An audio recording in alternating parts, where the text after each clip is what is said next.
येवला तालुक्यातील पूर्व भागातील रस्ते सुरेगाव, देवठाण, गवणगाव यासह परिसरातील शेतकऱ्यांना पाण्याची भीषण टंचाई निर्माण झाली असून सध्या पालखेड डाव्या कालव्याला पाणी चालू असून या आवर्तनाचे पाणी मिळावे या मागणीसाठी येथील स्थानिक शेतकरी आक्रमक झाले असून कालव्याचे पाणी न मिळाल्यास या कालव्यातच जल समाधी आंदोलन करण्याचा इशारा यावेळी स्थानिक ग्रामस्थांनी दिला आहे।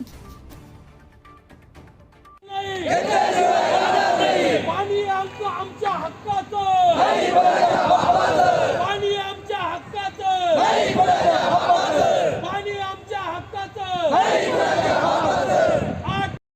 पालखेड डावा कालवा 46 ते 52 अंतर्गत येणारे आंदरसूल पूर्व भाग, गवणगाव, सुरेगाव रस्ता, देवठाण, देवाळणं, खामगाव या परिसरातील सर्व लोकांची, सर्व शेतकऱ्यांची या ठिकाणी मीटिंग झालेली आहे।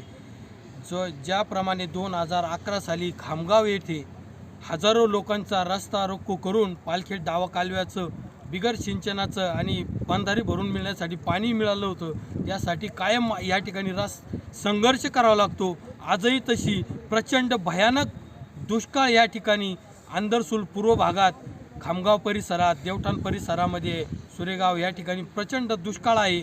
जनावरांचा पिण्याचा पाण्याचा प्रश्न आहे, मनुष्यांचा पिण्याचा पाण्याचा प्रश्न आहे। या ठिकाणी विहिरींना तळ गाठलेला आहे, तरी चालू आवर्तन या ठिकाणी आहे।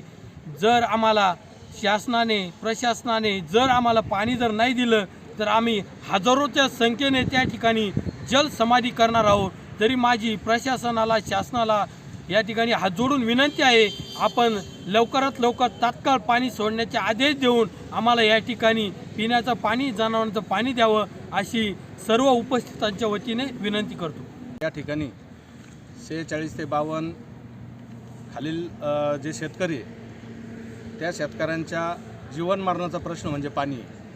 आज पालखेड डावा कालव्याला पाणी सुटलेलं आहे। ते पाणी या चालू आवर्तनातून प्रत्येक वेळेस दरवर्षी आम्ही भांडण करून घेतो। आम्हाला रास्ता रोको करून 250-300 लोकांना जेलमध्ये जावं लागलं। आजची परिस्थिती अशी आहे, कांद्याला शेवटच्या टप्प्यात कांद्याला पाणी देण्यासाठी आम्हाला शेजारच्या तालुक्यातून टँकरने पाणी आणावं लागतं आहे।